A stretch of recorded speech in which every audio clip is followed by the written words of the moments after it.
So, we want to show you how to quantify your journey from not enough money to lots of money, or from sickness, arthritis in your hips, to feeling wonderful, or from a relationship that isn't working to one that is fabulous in all ways, or to a business enterprise that you can't get off the ground to one that is functioning so powerfully that thousands are employed and millions are benefiting. In other words, we want you to quantify your journeys between where you are and where you want to be. And the way you do that is by being aware that every indication to you is vibrational, and by understanding what the indicators are. This is always true. What I think and how I feel and what manifests is always a vibrational match. But here's the big kicker. What manifests isn't manifesting instantaneously. So you've got all this leeway that makes you sloppy. If you thought a negative thought and a brick would fall on your head every time, you'd clean up your thinking.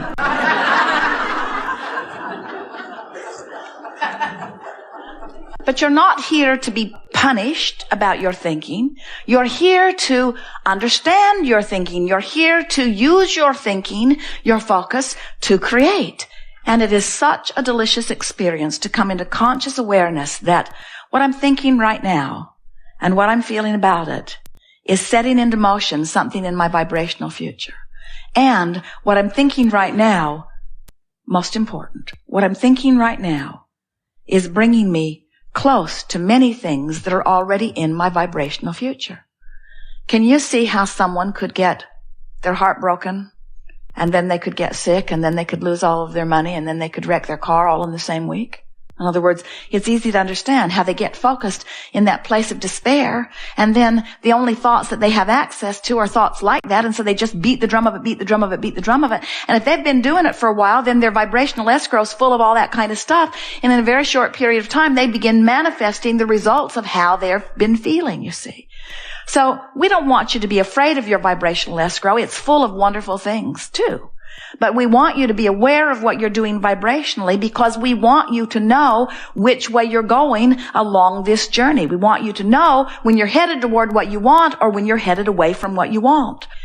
You can tell by the way you feel whether you're moving toward what you want or whether you are moving in opposition to what you want. That's what your guidance system is all about. You understand that, don't you? Never again will you ever feel negative emotion and not know what it means. So just stop and laugh, and most of all, make peace with where you are. That's the most important thing that we want you to leave this room with today. Because if you're here relative to money or relative to abundance of any kind or relative to wellness or relative to relationship, if you're here and you want to be here and you're condemning the fact that you're here, you cannot budge at all toward what you want, because your condemnation of where you are is holding you so much here. It's as if you've got your feet nailed to the floor. You've got to make peace with where you are. And think about it. When you give yourself a break, or when you give somebody else a break, when you try to make it better, when you try to make the best of something, don't you feel relief when you do that? Have you ever made a mistake? And have you ever been in a situation where someone whose opinion you care very much about noticed that you had made the mistake? And then have you ever had the benefit of that person who you care very much about their opinion, who saw you make the mistake? Have you ever seen them laugh and say, "Isn't that the way we all do?" Esther tells people, the reason I'm so smart is because I've made all of those mistakes. I made them all. And then she offers a joke, like the one-armed alligator wrangler, she says, we learn as we go. In other words, looking for a way or a reason to diffuse the feeling. And when someone does that in the midst of your feeling uncomfortable about your mistake, what do you feel? You feel relief, don't you? In other words, someone has helped you make peace with where you are. When you try to make the best of something, you move closer into vibrational alignment with what you want. When you try to make the worst of it, you're moving in opposition. So, why does anybody make the worst of it? Why do you make the worst of something? Well, you make the worst of it because every fiber of your being knows that things are supposed to go well for you. And when they're not going well, you're sort of freaking out because you know it is supposed to be better. And you've also had so many people say, now, why did you do that? And so you've gotten in this habit of explaining. Because, most of the people around you don't really remember about this vibrational stuff. Most of the people around you are living very conditional love. They tell you, I live unconditional love, but they don't. What they're living is, when I see that condition, I feel good, so I'll vote for that. When I see that condition, I feel bad, so I'll vote against that. We'll do everything in our power to get that away from us. And we say, that's very conditional love. That's saying, change the condition so that I can have a better feeling response to the condition. And it never works. It never ever works, because when you're looking at the condition that needs to be changed, you're activating the condition that needs to be changed in you, and you are becoming more of the problem that you're wanting to solve. That's why terrorism is becoming more. In other words, you just cannot kill everybody that doesn't agree with you. You can't do it. You'll kill enough of them, and pretty soon you'll be down to the nitty-gritty that is just you guys, and you'll start disagreeing with each other. In other words, you cannot get to where you want to be by pushing against what you do not want. It never, ever works, you see. So what do you do? What do you do when you're standing in the midst of a culture, an environment, or a house, or a marriage, a relationship, a situation where you clearly see things that you do not want to see? What do? They make you feel bad when you see them. Don't you want to instruct those people to clean up their act? Little Kate, granddaughter Kate, 3 years old, adorable in every possible way. Esther looks at her and turns inside out with love. Kate is the perfect being. She is so lovable. So easy to love. Just look at her. Just listen to her. Just remember her. Just think about her in any way, upside down, all around. Just think about her. And love radiates from you. And shouldn't everybody damn well be that way? In other words, shouldn't everybody be that lovable? When you got a lovable one like that, sure makes you not like the ones that aren't lovable very much. And don't they all owe it to you to be just that lovable? And we say, therein lies your problem. There are lovable ones that you love, and then there are not lovable ones that you hate. And then you demand that they change the way they be so that you can feel better. And we say, oh, what a big job you have. Just when you get your son understanding what you need to be happy, trained really well, he meets some girl and does what she wants.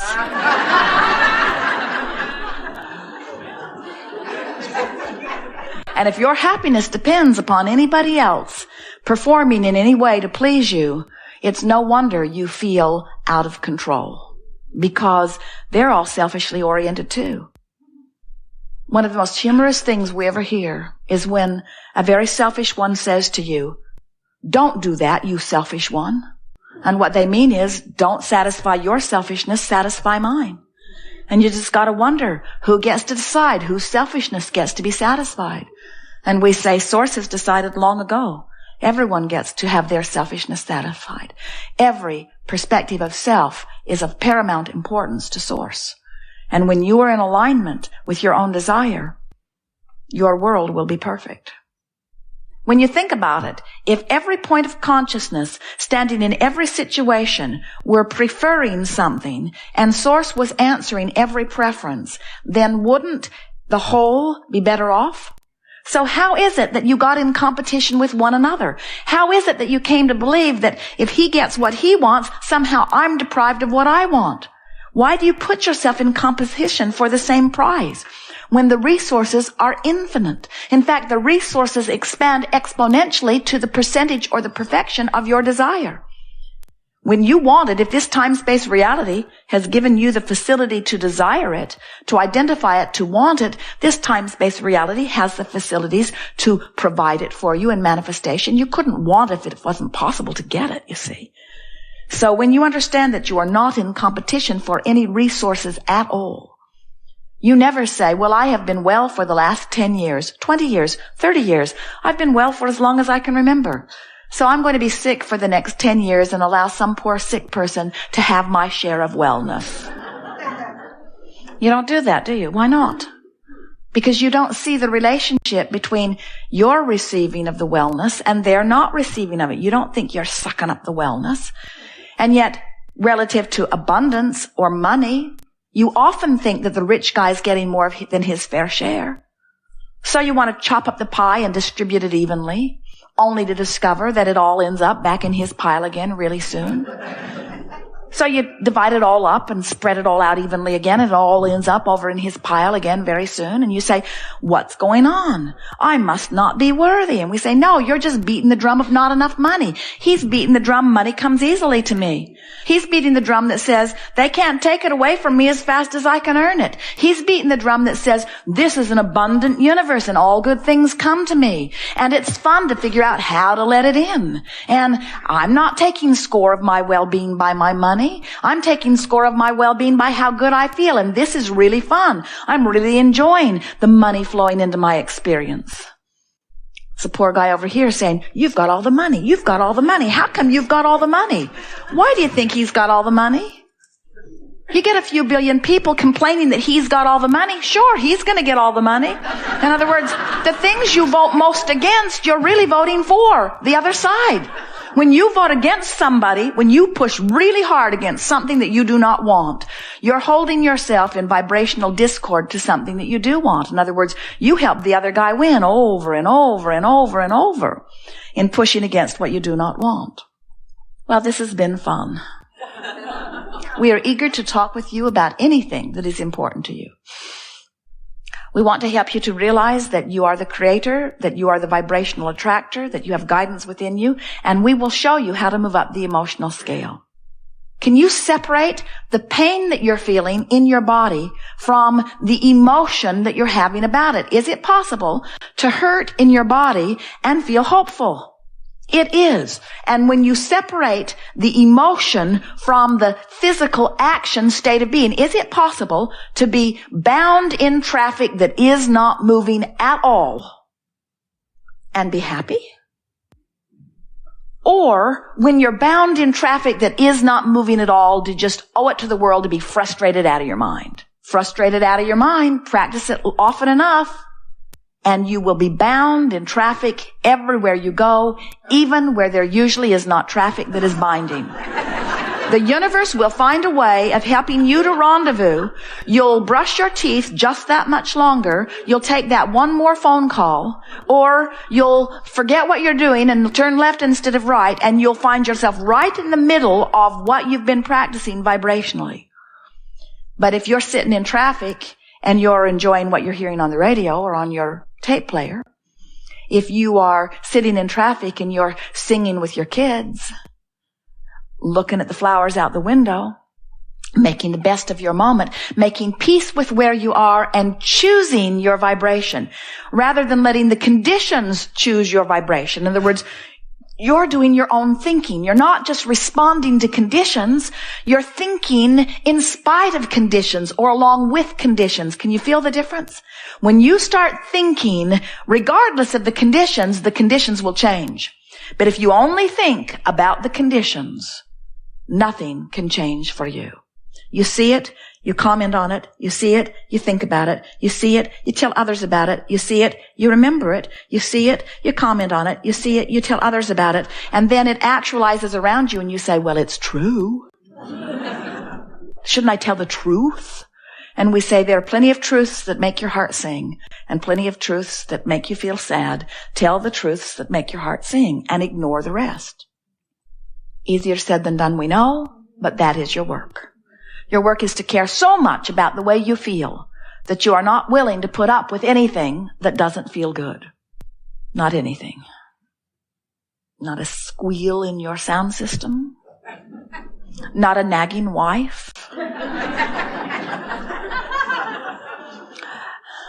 Nothing. Don't put up with anything that doesn't feel good. Find a way around it. Find a way to make it feel better to you.